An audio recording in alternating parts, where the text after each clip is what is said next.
السلام علیکم. پروگرام میں آپ کو خوش آمدید. میں ہوں مسعود رضا. آج کا پروگرام ذرا مختلف ہے کیونکہ آج عید کا دن ہے، تو آپ کو ہماری طرف سے بہت بہت عید مبارک. اور جب عید کا ذکر آتا ہے تو عید کی بات ہوتی ہے تو خاندانی ویلیوز کی بات ہوتی ہے، محبتوں کی بات ہوتی ہے، ایک دوسرے سے جڑنے کی بات ہوتی ہے. تو آج میں ایسی شخصیات کے ساتھ موجود ہوں جن میں یہ تمام خصوصیات تو موجود ہیں، لیکن اس کے علاوہ بھی جو ان کا تعارف ہے وہ بہت طویل ہے. تو میں پورا تعارف نہیں دوں گا، صرف یہ بتاؤں گا کہ بگ گروپ آف انڈسٹریز کے مالکان ہیں، دونوں بھائی، دونوں میں بڑی محبت. اس کے علاوہ سماجی شعبہ ہو، سیاسی شعبہ ہو، سفارتی شعبہ ہو، کالم نویسی ہو، مقالے لکھنا ہو، یعنی میں نے جیسے کہا نا شروع میں کہ آپ کو اگر تعارف کراتا ہوں تو بہت لمبا وقت مجھے چاہیے تعارف کے لیے، تو زیادہ تعارف نہیں کراتا، آپ سب جانتے ہی ہیں. باقی چیزیں مہمانوں سے پوچھیں گے. ہمارے ساتھ موجود ہیں جناب مرزا اختیار بیگ صاحب اور جناب مرزا اشتیاق بیگ صاحب. آپ دونوں کا بہت بہت شکریہ سر، آپ نے قیمتی وقت ہے، مصروف وقت میں عید کے دن ہمارے لیے ٹائم نکالا. نہیں، آپ کا بہت بہت شکریہ. تو سر پہلے تو یہ آپ کا بہت بہت عید مبارک. آپ کو بھی، تمام ویورز جو ہیں ان کو بھی بہت بہت عید مبارک. And thank you very much for the kind word. خیر مبارک سر، خیر مبارک. یہ ایک سوال تو بہت ہی آبویس ہے کہ عید کا دن کیسے گزرتا ہے، اور یہ بھی ہوتا ہے کہ پہلے عید کیسے ہوتی تھی، اب عید کیسے ہوتی ہے. تو ویسے اب کیا مصروفیات ہوتی ہیں، کیونکہ اتنی ساری چیزیں، صحافت بھی، کالم لکھنا، سفارت کاری میں شامل رہنا، قانون سازی میں شامل رہنا، یعنی بزنس اپنی جگہ ہے، سماجی ایکٹیویٹیز اپنی جگہ ہیں، این جی اوز اپنی جگہ چل رہی ہیں. کوئی کام ایسا ہے جو آپ لوگوں نے چھوڑا ہے؟ شاید نہیں چھوڑا. تو اب ٹائم کیسے نکلتا ہے؟ ٹائم مینجمنٹ لڑ کے بھاگ دوڑ، کبھی ٹائم آگے نکل جاتا ہے، کبھی ہم آگے نکل جاتے ہیں، وہ چل رہا ہے. بٹ آنے والا وقت جو ہے وہ ایک گڈ ٹائم مینجمنٹ آپ کی ایک بہت بڑی اسکل ہے، ایک مہارت ہے آپ میں جو ہونی چاہیے، اور وہ ترقی کے لیے ایک ضامن ہے. لازم. ہمارا جو روٹین ہے وہ بڑا سیٹ ہے، اس میں زیادہ ویریئنس، تبدیلی نہیں ہوتی. ہم صبح اٹھ کے پولو گراؤنڈ باغ جناح میں جا کے نماز پڑھتے ہیں. وہاں دوسرے کونسل جنرل ایمبیسڈر سب آتے ہیں، ان کے جھنڈے مسلم ممالک کے لگے ہوتے ہیں. ہم بھی مسلم ممالک کو ریپرزینٹ کر رہے ہیں کونسل جنرل کے حیثیت سے، یمن کو اور موروکو کو، تو ہمارے بھی جھنڈے وہاں پہ ہوتے ہیں. تو آپ ایک ملک کی نمائندگی کر رہے ہوتے ہیں. جی جی. تو وہاں نماز پڑھ کے پھر ہم دونوں سیدھے نکل جاتے ہیں بچوں کو لے کے قبرستان، والدہ اور والد کی قبروں پہ جا کے فاتحہ پڑھ کے. اور ہم بچوں کو یہ میسج دینا چاہتے ہیں کہ عید شروع یہاں سے کرنی ہے. بالکل. والدین کو جنہوں نے آج آپ کو بنایا ان کو یاد کریں. بے شک. پھر وہاں سے ہم آتے ہیں گورنر ہاؤس کو 10:30 بجے کے قریب. گورنر ہاؤس میں تمام ایمبیسڈر، کونسل جنرل جو ہوتے ہیں جمع ہوتے ہیں. وہ گورنر کو مبارکباد کہنے آتے ہیں، لیکن وہ ایک کال آن ہوتا ہے، ایک فارملٹی ہے کہ سندھ کے جتنے کراچی بیس کونسل جنرل ہیں وہ وہاں پہ آئیں. تو ہماری بھی سب سے پھر ایک ساتھ سب دوست ہیں، ملاقات ہو جاتی ہے. شام کا ایونٹ بڑا، دوپہر میں جلدی سے آ کے تو قربانیاں وغیرہ جی. کوشش اس میں کامیاب بھی رہتے ہیں کہ ہمارے وہ لازمی جن کو ذمہ داری دی تھی کہ کسائی وقت پہ لے آؤ، اور وہ اگر کامیاب رہ گئے تو بس واہ واہ واہ واہ، اور اگر وہاں وہ فیل ہو گئے تو پوری چیزیں آگے پیچھے ہو جاتی ہیں. لیکن شام میں کیونکہ میں بڑا بھائی ہوں تو میرے گھر پہ ڈنر ہوتا ہے. اشتیاق بھائی بھی آتے ہیں، بہنیں، ان کے بچے، ہمارے بچے، میری بیٹیاں جن کی شادی ہو گئی، چھوٹے بچے، اور لفافے کا کھیل. ہم پوری کوشش کرتے ہیں کہ کوئی غلطی نہ ہو اور کوئی لڑائی نہ ہو، لیکن ہر عید پہ کچھ نہ کچھ لفافے میں ادھر ادھر ہو جاتا ہے. اور وہ بچوں کا وہی مزہ عید کا. تو دوسرے دن اور تیسرے دن ہم بچوں کو لے کے جاتے ہیں، تھیلیسیمیا سینٹر ہے کاشف اقبال کا، اور national institute of child health. 12-13 سال سے ہم جا رہے ہیں. وہ گفٹ بناتے ہیں بچے، 400 500 6 فلوروں تک چڑھ کے، سب ٹیبل پہ جو بچے نہیں گئے ہوتے گاؤں وغیرہ میں، چاہے کرائے نہیں تھے یا اور دوسری وجہ ڈاکٹر نے اجازت دیتی، ان کو تحائف دے کے ہم واپس آتے ہیں.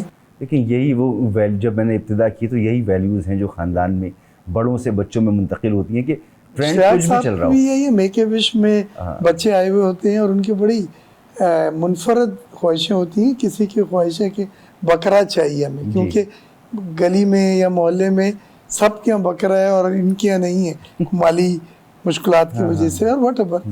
تو وہ خواہش پوری کرنا چاہتے ہیں. بیمار بچے جن کو ڈاکٹر جواب دے چکے ہوتے ہیں تو اشتیاق صاحب پھر انہیں اچھے سے اچھا بکرا دلاتے ہیں. تو یہ اس طرح کی جو ایکٹیویٹیز ہیں یہ آپ کو بہت قلبی سکون دیتی ہیں اور اس بڑے موقع پہ لگتا ہے کہ آپ نے تھوڑا سا کنٹریبیوٹ کیا. بے شک. اور یہی وہ جذبہ ہے جو اصل عید کی اسپرٹ یہی ہے. ایک اور جس کو ہے نا سکون قلبی ملتا ہے. تو اس سے زیادہ اچھی بات کیا ہو سکتی ہے کہ لوگوں کی خدمت کی جائے. سر میک اے وش کا ذکر آ گیا. میں ایک بتانا ہی بھول گیا کہ آپ دونوں بھائی جو ہیں وہ اعلیٰ ترین سول اعزازات جو ہیں ایک نہیں دو تین حاصل کیے ہیں. FPCCI یعنی میں تعارف تو میں نے بات کی نا, اگر میں کروانے پر آؤں تو شاید پروگرام اس میں نکل جائے. میک اے وش کیا چیز ہے؟ مسعود ایک تو پہلے تو جیسے میں نے بتلایا, دیکھیے عید یہ نہیں ہے کہ آپ صرف عید کی خوشیاں اپنے لیے رکھ لیں. اور خوشیوں میں جب آپ زیادہ خوشی کا احساس آپ کو ہوتا ہے جب اس کو مل کے منائیں. اور ہمارا دین بھی یہ کہتا ہے کہ خاص طور پہ ہم عید کی خوشیوں میں ان لوگوں کو بھی یاد رکھیں جو لیس پریویلیج لوگ ہیں. جیسے آپ نے اپنے بتلایا کہ میک اے وش فاؤنڈیشن جو ہے یہ گزشتہ 19 ایئرس سے میں اس کا فاؤنڈر ہوں اور ہم سب مل کے اس کو چلا رہے ہیں. اور وہ بچے جو کرٹیکل ایل ہوتے ہیں یا کینسر جیسے مرض میں مبتلا ہوتے ہیں ان کی جو بھی لاسٹ وش ہوتی ہے وہ یہ فاؤنڈیشن جو ہے وہ پورا کرتی ہے. اور اپنے انسیپشن سے لے کے اب تک تقریباً کوئی 25,000 بچوں کی آخری خواہشات پوری کر چکے ہیں. ان میں سے ایک بڑی تعداد بچوں کی ہمارے درمیان نہیں ہے کیونکہ بچے زیادہ بیمار بہت زیادہ ہوتے ہیں, مگر ہمیں خوشی ہے کہ اس دنیا سے رخصت ہوتے ہوئے ان کے چہرے پہ ایک مسکراہٹ تھی اور وہ مسکراہٹ ان کی موسٹ چیریش جو وش تھی اس کی پوری ہونے کی تھی. تو عید کے حوالے سے ہمارا یہ ہوتا ہے کہ جی اگر عید ہے تو کچھ بچوں کی وشز یہ ہوتی ہیں کہ جی ہمیں نئے کپڑے, نئے جوتے اور یہ دیے جائیں اور عیدی دی جائے. اور بقرعید پہ اس بار ہمارا کوئی کچھ دنوں پہلے کچھ بچوں کی وشز یہ آئی تھی کہ جی ہمیں قربانی کا جانور چاہیے, مگر ساتھ میں کہ وائٹ ہو, کوئی کہہ رہا تھا بلیک ہو. اور وہ پھر ہمارے والنٹیئرس ہوتے ہیں جی ان کو لے کے گئے, ان کو ان کے پسند کا جانور دلایا اور ان کو. اور پھر یہ ہو رہا ہے کہ عید کے بعد جی سیکنڈ ڈے, فرسٹ ڈے تو اختیار صاحب نے آپ کو بتلا دیا کہ فیملی کا دن ہوتا ہے اور رات کو ہم اختیار صاحب کے یہاں جاتے ہیں جہاں پہ سب لوگ ایکسپیکٹ کرتے ہیں. آپ کو سن کے بڑی ہنسی آئے گی کہ میں بھی اختیار صاحب سے کہتا ہوں جی میرا انویلپ بھی دیجیے. بالکل بڑی خوشی مجھے اچھا ہے کہ اٹس ناٹ دیٹ کہ کیا اب آپ کتنے بڑے ہو گئے ہیں, کیا عمر ہو گئی ہے, بلکہ ایک اچھی فیلنگ یہ ہوتی ہے کہ جی اسٹل بیکاز اختیار صاحب از لائک اے والد صاحب کے بعد as like a father to me, تو وہ بھی ہم ان سے لیتے ہیں. پھر سیکنڈ ڈے جی ہمارے میک اے وش کی فیملیز ہیں, بچے ہیں, ان کے ساتھ ان کو عیدی دینی ہوتی ہے تاکہ ان کو خوشی ہو کہ جی ان خوشیوں میں عید کی ہم نے بھی ان کو شریک کیا ہے. عید کی جب ہم بات کر رہے تھے مسعود صاحب یہ عیدی کی, تو اکثر ہم دیکھتے ہیں کہ اختیار بھائی جب نیس اینڈ نیفیو کو اگر 5-10 ہزار روپے بھی دیتے ہیں تو ان کے چہرے پہ خوشی نظر نہیں آتی. ہمارا وقت تھا, آپ یقین کریں کہ اگر 50 روپے مل جاتے تھے تو اس میں اتنی برکت ہوا کرتی تھی کہ وہ 3 دن خرچ ہی نہیں ہوتے تھے. اور وہ 50 روپے ہمیں ابھی تک یاد ہیں, 20 روپے یاد ہیں. اور آج کل 5,000 بھی بچوں کو دے تو وہ مطمئن نہیں ہوتے اس عیدی کے ساتھ کہ جناب یہ میرے خیال سے اماؤنٹ اتنا زیادہ نہیں ہے. بزنس کے بارے میں بتائیں, یہ جو اتنی ماشاءاللہ بڑی امپائر ہے اور بڑی کامیابی کے ساتھ ہر کتنے سال تو ڈینم کے آپ نے مسلسل 16 سال مسلسل بیسٹ ایکسپورٹ ٹرافی ایوارڈ لیا میں نے اور اشتیاق نے ماشاءاللہ. اور پہلی چیز تو یہ ہے مسعود صاحب کہ ہم سیلف میڈ ہیں. میں یہی پوچھنے والا تھا کہ کہاں سے شروع ہوا یہ کاروبار؟ دونوں بھائیوں نے یہ پروفیشنلی انجینئر تھے, میں بینکر رہا ہوں اور MBA یہاں پہ تھا UBL میں, پھر وہاں پہ مڈل ایسٹ بینک میں اوپر تک گئے سب. پھر ذہن میں ایک چیز تھا کہ اپنا دماغ اپنے لیے استعمال کریں, دوسروں کے لیے جو ہم کرتے ہیں. لوگ آتے ہیں انہیں سائن نہیں کرنا آتا LC فارم پہ اور وہ ملینز آف درہم کی ٹرانزیکشن کر رہے ہیں. تو ہم دونوں کے دل میں یہ تھا کہ اپنا بزنس کریں. ٹھیک ہے. تو جو پیسے جمع کرے میں نے, اشتیاق نے ان کو پول کرا تو اس وقت کے حساب سے 5-6 لاکھ درہم بچ.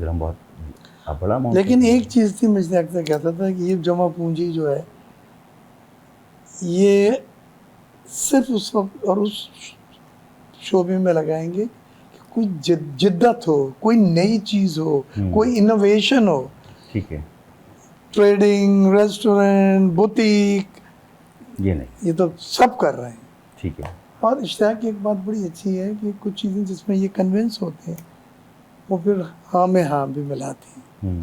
ہمیں بہت فیصلے کرے ہم نے، ملینز کے، بلینز کے، بہت کم ایسا ہوا کہ مجھے اور اشتیاق کا ڈفرینس آف اوپینین تھا، کیونکہ دونوں کی میرٹ ایک جیسی ٹھیک ہے، اور دونوں کی ڈی میرٹس بھی پھر ایک دوسرے کو پتہ ہے جی جی کہ اس میں یہ خطرہ ہے۔ ہاں، تو اللہ تعالیٰ کا بڑا کرم ہے، ملک میں بھی، ملک سے باہر بھی، دبئی میں، موروکو میں، یہ لندن میں بھی گئے، ماشاء اللہ اللہ نے بہت بزنس دیا۔ لیکن میری میسج سے خواہش تھی اپنے ملک واپس آؤں، اور 93-94 میں ہم واپس آئے، اور یہاں پہ ولی کا ٹیکسٹائل مل ہوتا تھا، اس کو ہم نے ریوائیو کیا، کلوز یونٹ تھا 15 سال سے، جی، اور پہلا ایوارڈ بے نظیر بھٹو صاحبہ نے successful revival of sick industry ہمیں دیا، ماشاء اللہ، اور وہ میری پہلی ملاقات تھی۔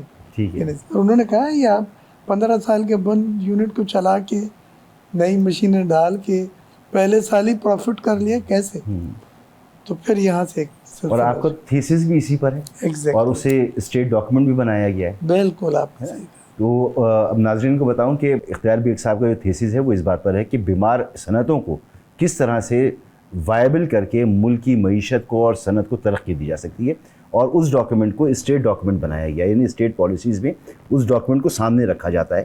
تو یہ اسٹیٹ بینک کے رولز آئے جس میں انہوں نے بیمار صنعتوں کو 5000 سے زیادہ ریوائیو کیا ریوائیو کیا اس پالیسی کے تحت، اور اس کا نام تھا revival of sick industry can catapult economic growth of Pakistan. ماشاء اللہ، یہ میری تھیسس ہے۔ تو پھر بزنس میں اللہ نے برکت دی، لیکن سب سے بڑی چیز امی کی چھتری، بے شک بے شک، امی میں کی دعائیں۔ امی کی بات بھی بتائیے گا، اور سر یہ بتائیں نا کہ لوگ تو یہ جاننا چاہتے ہیں سیلف میڈ جب آپ کہتے ہیں تو وہ سیلف میڈ کہاں سے شروع ہوا، یعنی بچپن کیسا تھا؟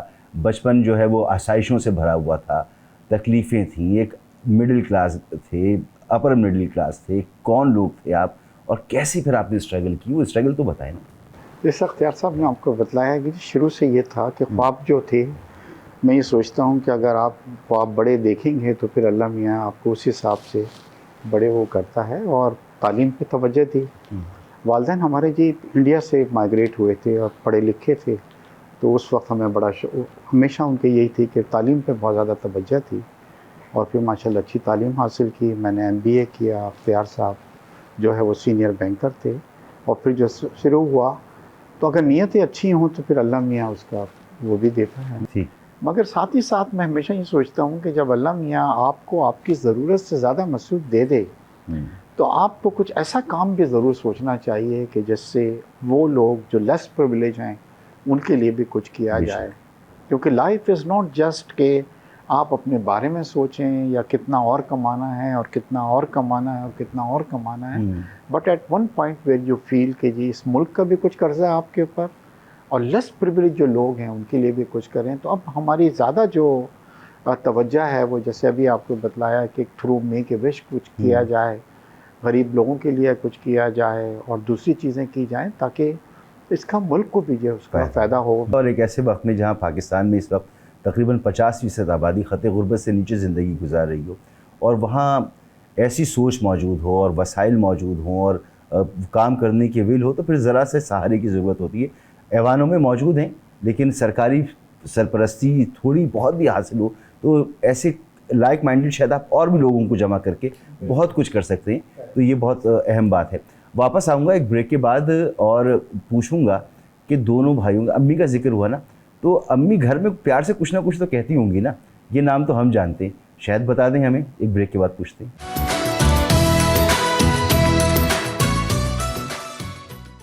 Welcome back. مرزا اشتیاق بیگ صاحب، مرزا اختیار بیگ صاحب دونوں ہمارے ساتھ موجود ہیں، اور اگر میں یوں کہوں نا کہ آگ اور پانی ایک ساتھ ہیں تو یہ بھی غلط نہیں ہوگا۔ نون لیگ اور پیپلز پارٹی ایک ہی گھر میں، دو بھائی، مختلف سوچیں، ابھی تو گڈی گڈی ہے, محبت چل رہی ہے دونوں پارٹیوں کی, لیکن جب شدید اختلافات ہوتے ہوں گے تو اس وقت کیا ہوتا ہوگا یہ بھی پوچھیں گے. لیکن امی کا ذکر ہوا سر, امی کی کوئی بات جو یادگار چیزیں, وہ ماں کی تو ہر چیز ہی یادگار ہوتی ہے, کی بڑی کچھ پیار سے نام ہی لیتی تھیں آپ کا یا کوئی جی اور؟ اختیار اچھا. اور اشتیاق.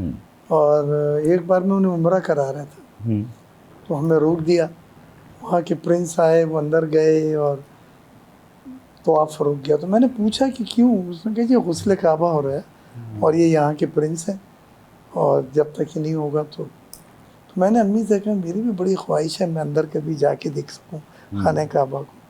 اور یہ بات ختم ہو گئی. پھر وہ چلے گئے. پھر تو آپ شروع ہو گیا.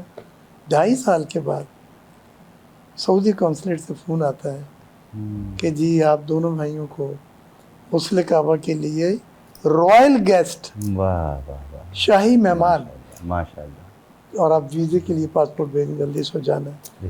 تو بس میں تو پہلے امی کے پاس بھاگا گیا, پیر پکڑ لیا میں نے کہ مجھے پتہ ہی نہیں کہ ماں کی دعا اتنی, میں تو بھول گیا تھا. 2.5 سال کے بعد وہ چیز. بے شک. اور پھر ہم گئے اور وہاں غسل کعبہ میں ہم نے اندر شرکت کی, خانہ کعبہ کو دھویا اندر سے, ہمیں تحائف ملے زمزم اور دوسرے ملبل وغیرہ کے ساتھ لے کر آئے ہم. تو ماں کی دعا کی تو کوئی بیریئر ہی نہیں. نہیں, بالکل بالکل بالکل. اور وہ رات کو اٹھتی تھیں تہجد وغیرہ پہ, تو وہ بڑی شدت سے. میں اور اشتیاق ویسے اللہ کا بہت کرم ہے, شکر. لیکن ہم بہت غریب ہو گئے امی کے جانے کے بعد. بالکل آپ درست کہہ رہے ہیں کہ یہ تو فیلنگز ہی الگ ہیں. اور دیکھیں جب ذکر ہوا نا کہ نماز پڑھنے کے بعد فوراً قبرستان جاتے ہیں اور قبروں پہ فاتحہ خوانی ہوتی ہے, تو اگر ماں باپ کا سایہ نہ بھی سر پہ موجود ہو تو ان کی دعائیں جو ہیں نا وہ آپ کے نصیب میں ہیں. آپ ان کے لیے فاتحہ خوانی کریں. پریشان ہوتا ہوں, میں سیدھا قبرستان بھاگتا ہوں. ایگزیکٹلی. مسئلہ ہوتا ہے سیدھا امی کی قبر پہ, والد کی قبر پہ, وہاں باقاعدہ باتیں کر کے آتے کرتی ہیں, ہیں. بہت سکون ملتا ہے. اور اللہ تعالیٰ نے بہت موقعوں پہ وہ مسئلے حل کرائے. بے شک بے شک بے شک. سر آپ بتائیے کوئی یادگار واقعہ امی کے ساتھ. بس پہلے تو میں ہمیشہ یہ بلیو کرتا ہوں کہ یہ نہیں کہ آپ نے بہت اچھی ایجوکیشن حاصل کر لی, یا آپ نے بہت زیادہ محنت کر لی, یا آپ بہت اسمارٹ تھے, یا آپ بہت زیادہ انٹیلیجنٹ تھے. ماں باپ کی جو دعائیں ہیں وہ آپ کی لائف میں بہت امپورٹنٹ رول پلے کرتی ہیں. اور ہم دونوں بڑے خوش نصیب تھے, کیونکہ ہم جب بھی اپنی فیکٹری سے آتے تھے, مل سے آتے تھے, تو امی کے ہم پیر دبایا کرتے تھے, اور وہ جو دعائیں دیتی تھیں. تو آج اگر کوئی مجھ سے پوچھتا ہے کہ راز کیا ہے, کہ اللہ نے ہمیں ہماری ضرورت سے زیادہ شکر نوازا ہے, اور اس کے لیے ہم جتنا اس کا شکر ادا کریں, اور اس کا کریڈٹ ہمارے والدین کو جاتا ہے کہ جو ہم نے حسرت کی وہ پوری ہوئی. اور والدہ ہمیشہ بیٹھ کے دعائیں ہمارے لیے کرتی تھیں. تو جو لوگ دیکھ رہے ہیں ان سے بھی میری یہ درخواست ہے کہ ماں باپ بہت بڑی نعمت ہیں, اور خدا کے واسطے اس نعمت کو جب وہ نہیں ہوں گے تو آپ بڑا مس کریں گے. تو جتنی ان کی خدمت کر سکتے ہیں کریں, جتنا آپ ان کو خوش کر رکھ سکتے ہیں آپ رکھیں. اور ان کی دعائیں, میں نے ایسے ایسے لوگوں کو دیکھا ہے, ارب پتی لوگ تھے بٹ والدین کی قدر نہیں کی, بدتمیزی کرتے تھے, یہ کرتے تھے, انہیں بوجھ سمجھتے تھے, اور آپ یقین کریں کہ اللہ برباد ہو گئے. بالکل. تو ماں باپ بہت بڑی نعمت ہیں, آپ ان کو کریں. آپ نے کالم کا ذکر کیا, تو امی جو تھیں ان کو بڑا شوق تھا پڑھائی کا, اخباروں کا. تو اختیار کے کالم جو ہے وہ اکانومی پہ ہوتا ہے, وہ منڈے کو آتا ہے, اور میرا انٹرنیشنل افیئرس کے اوپر ہوتا ہے, دیٹ از آن وینسڈے. تو ایک دن مجھے بولتی ہیں لکھتا بہت اچھا ہے مگر میرے سمجھ میں نہیں آتا, اکانومی ہوتی ہے ہمیشہ یہ بلینز کی اور ملینز کی بات کرتا ہے, تمہارے کالم میرے سمجھ میں آ جاتے ہیں کہ کیا چیز ہو رہی ہے. شی واز ویری سویٹ جی, ان کی کمی بڑی محسوس ہوتی ہے ان کی. اور نہیں, ہم امی کو انوالو کرتے تھے. جیسے میں ٹی وی میں انٹرویو جا رہا ہوں تو میں جلدی سے فون کیا, امی لگائیں پی ٹی وی, یا امی لگائیں جیو, امی لگائیں بول, اور ٹائم نہیں ہوتا تھا بند, تو جلدی سے نکال. پھر پروگرام جب ختم ہوتا تھا میں کال کرتا تھا, دیکھا تھکا لگ رہا تھا. امی پورے دن, پھر یہ ٹی وی, تو تھکنا تو لگنا تھا. اب ہمارا ماشاء اللہ بجٹ سیشن شروع ہو رہا ہے. میں standing committee on finance revenue کا ممبر ہوں,